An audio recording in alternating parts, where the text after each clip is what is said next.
그들 라그누스와 반란 그리고 한 마리인 갈랑은 처음 드나크에 도착했던 반란의 집에 있었다. 드나크의 중심지인 거부들의 저택에서 외곽부의 집까지 긴 거리였지만 왔을 때처럼 날듯이 움직이는 마차의 질주로 금세 다다랐다. 반란은 다소 소박한 오두막에 살고 있었다. 근방 일대 최고의 신용을 자랑하는 해결사였지만 그래봐야 떠돌이 신세를 벗어나지 못하고 있었다. 남부 벨케임 연합과 드나크 지방은 살기 나쁘지 않은 곳이었지만 물가가 비싸고 정상적으로 벌어서 안락하게 살기는 어려웠다. 가장 많은 부가 모이고 또 오가는 곳이었지만 평균적인 시민들의 생활은 오히려 중간에서 조금 아래인 경우가 많았다. 지나친 부의 편중으로 제반 시설이 뛰어나고 거부들이 사치를 부리지만 시민들의 실제 삶은 그리 부유하지 못했다. 그리고 그런 길가의 작은 집의 내부는 소박한 풍경이었다. 청소는 나름 되어 있지만 자주 사용하지 않는 듯 삭막한 느낌의 실내였다. 나무 판자를 크기를 맞춰 짜서 넣은 바닥에서 작은 크기로 변한 사자, 갈랑이 둥그런 구체를 갖고 놀았다. 달그락거리며 움직이는 금속의 구체는 빛에 따라 무지개색으로 빛나며 고급스러운 표면을 보인다. 화장실을 제외하고는 칸막이 없이 원룸으로 구성된 집이었는데 그런 집의 거실 테이블에 라그누스와 반란이 앉아 있었다. 반란은 갈랑이 노는 꼴을 지켜보고 있었고 라그누스는 작은 창 너머로 보이는 거리를 바라보며 앉아 있었다. 라그누스가 입을 열었다. 일단 사병들을 모아야겠지. 아까 저택에 붙여버린 그자들 말입니까? 그래, 그자들을 포함해서 아까의 거부들이 세계를 상대로 노름판을 벌이려고 계획하던 모든 병력들을 그나저나 차 한잔 하겠나? 병력이라 그 거부들은 어떻게 하실 겁니까? 좋지요. 반란이 고개를 끄덕였다. 그가 가장 마시고 싶던 차였다. 부엌 좀 써도 되겠나? 라고 물은 라그누스는 자리에서 일어나 차를 타기 시작했다. 그의 펑퍼짐한 소매춤에서 누구든지 입맛에 맞아 차의 재료가 꺼내져 나왔다. 마음을 고쳐먹지 않는다면 그들이 하려던 대로 발맞에 그의 상으로 황금을 만들던 그 일에 써버릴까? 작은 부엌에서 닭이를 찾았는지 본인이 그 마법으로 꺼내기라도 했는지 달그락거리는 라그누스가 말했다. 반란은 떨떠름한 말투로 대답했다. 그럴 수 있습니까? 그 전에 그래도 되는지도 묻고 싶네요.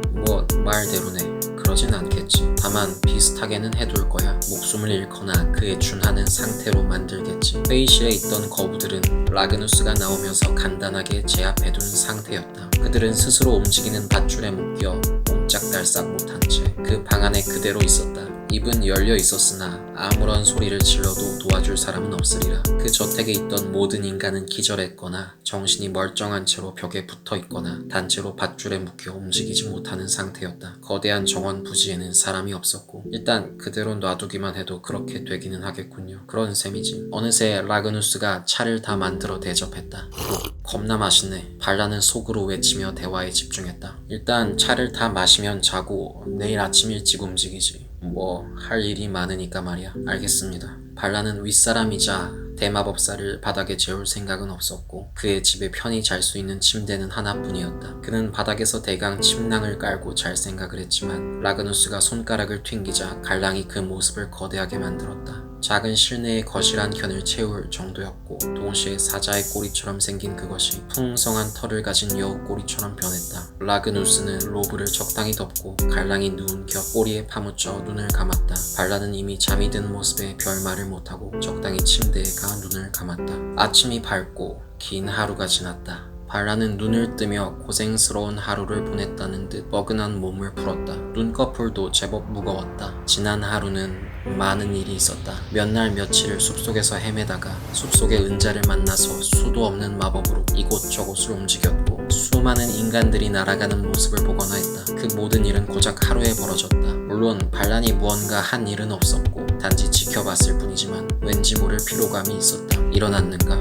예, 라그누스님. 대마법사는 어느새 차를 한 잔 더 끓여 마시고 있었다. 속이 빈 것 같았다. 반란은 집 부엌에 있던 적당한 식재로 요리를 해서 금세 아침을 먹었다. 마른 빵이나 적당히 넣고 만든 스프에 말린 과일 따위였다. 아침을 먹고 라그누스는 전날 나설 때처럼 망설임 없이 집을 나섰다. 반란은 그 뒤를 따랐다. 이번에 그들은 갈랑을 타고 움직였다. 갈랑이 말 정도의 크기로 모습을 바꾸었고 사람들은 말인가 하는 눈치였다. 반란은 사소한 걸 신경 쓰지 않기로 했다. 라그누스는 갈랑을 타고 빠르게 움직여 다시 드나크의 중심지로 향했다. 중심지에는 어디에서 찾아도 금방 갈 수 있는 거부들의 저택이 있다. 이번엔 저택에 문지기는 없었다. 그들은 갈랑을 타고 시원스레 저택 정원 안쪽으로 넘어들어갔다. 저택에 다다르기까지 얼마 걸리지 않았다. 현관을 열고 들어가면 아마 어제 방치해둔 병사들과 상인들이 초췌한 꼴로 있을 때였다. 라그누스가 갈랑을 멈춰 세웠고 자리에 섰다. 발란은 그가 하는 양을 지켜보았다.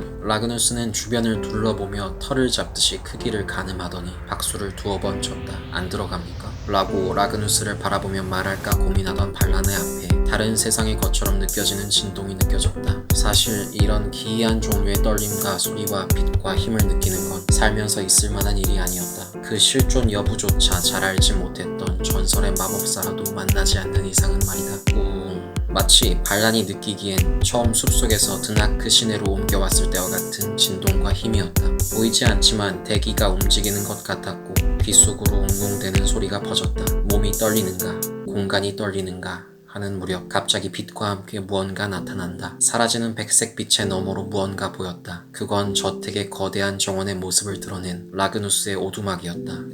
발란은 놀라거나 이게 말이 되냐고 누군가에게 하소연을 하지 않았다. 그저 이상현상에 대한 의구심을 마음속으로 묻으면서 넘어갔다. 앞으로 더 볼 것이 분명했다. 라그누스는 전경을 살피듯 팔짱을 끼고 이 각도 저 각도를 유심히 살폈다. 이내 마음에 들었는지 저택의 정원에 오두막이 나타난 양을 바라보며 고개를 끄덕였다. 되었네. 대강 괜찮군. 뭐가 괜찮은 건진 잘 모르겠지만 발란으로서는 하나부터 10까지 전부 비현실적이고 이상한 일 뿐이었지만 아무튼 고개를 맞춰 끄덕거렸다. 갈랑은 다시 만난 오두막에 그리움이라도 느꼈는지 호들갑을 떨며 그 근처로 뛰어가 뒹굴었다. 사자답지 않은 녀석이었다. 애초에 사자다운 게 뭔지도 잘 몰랐지만 발란은 궁금증에 대한 설명을 요구하듯이 라그누스를 지그시 바라보았다. 라그누스가 시선을 느낀 듯 뒤로 고개를 돌리며 입을 열었다. 뭐 일단 익숙치 않은 곳에 지내는 건 불편해서 말이지. 여기를 베이스 캠프로 할 생각이네. 베이스 캠프라니요. 거점, 거주지, 뭐 그런 의미의 말이었다. 그곳을 중심으로 무언가 활동을 하겠다는 말이었는데 아니 사실 베이스 캠프라기보다는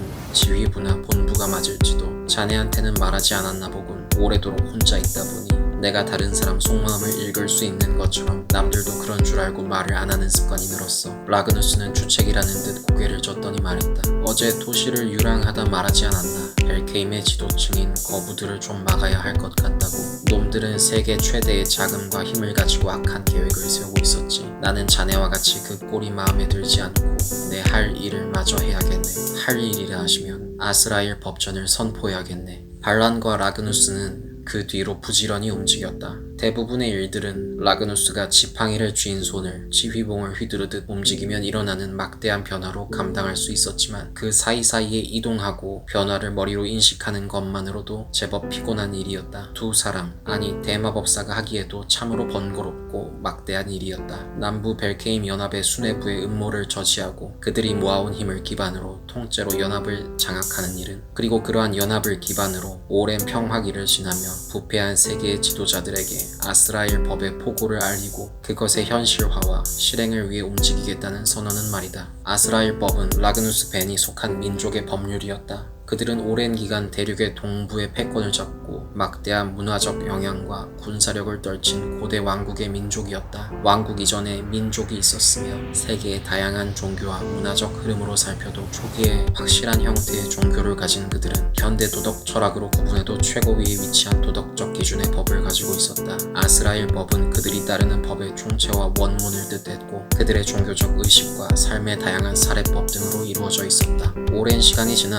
그 민족의 명맥이 옅어지고 라그누스와 같은 자들만이 소수로 살아남은 시대, 곧 지금에 와서는 유명무실하며 현실에 맞지 않게 이상적이다 라는 관용구로나 쓰이고는 했다. 그것을 연구하는 학자들이나 그것에 대해서 알지 대개의 사람들은 아스라엘이나 그 법에 대해서는 일절 아는 바가 없었다. 기본적으로 현대의 사람들이 상식적으로 이건 좀 잘못하는 게 아닌가 하는 그 찜찜한 수준의 도덕률을 대부분 포함하는 법이라고 어린아이에게 설명하면 좋은 이 기준은 사람들의 삶의 방향을 전체적으로 바꿀 수밖에 없는 내용이었다. 그러한 법의 실제 적용을 포고하는 라그누스의 선언은 곧 전 세계 모든 나라들과 싸움을 불사하겠다는 말과도 같았다. 아주 명중하고 예의 바르며 양심을 겸하는 시비걸기나 같았다. 아무도 열국의 왕들에게 그처럼 제재를 가하고 그들의 횡포에 딴지를 거는 이들이 없는 세상이었으니 라그누스가 실제로 보인 능력 중 반란의 두 눈에 가장 비현실적으로 보인 일 중 하나는 그들이 본부로 삼겠다고 한 곳에 건물을 만든 일이었다.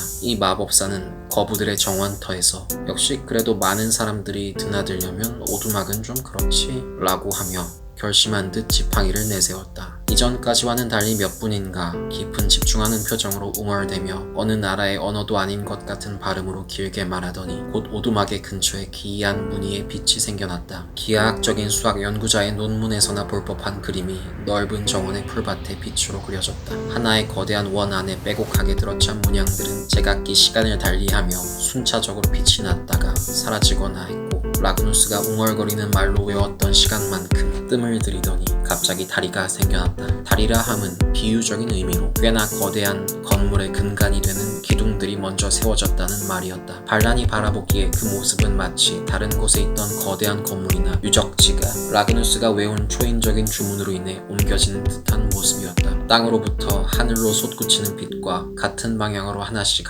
그 자재들이 자리에 맞게 솟아나 세워지는 모습은 반란이 살면서 보아온 모든 광경 중에 가장 기이하고 인상 깊은 모습이었다. 오두막은 덩그러니 혹은 뜬금없이 저택의 정원 한자리에 있었다. 오두막을 가운데 두고 정원 쪽 공터에 짙은 암갈색의 석재 건물이 세워졌다. 직사각형 모양의 위로도 5층 정도의 높이는 되는 거대한 건물이었다. 그러한 건물에서 한 30발자국 즈음 지나면 거부들의 저택이 그 위용을 보이고 있었다.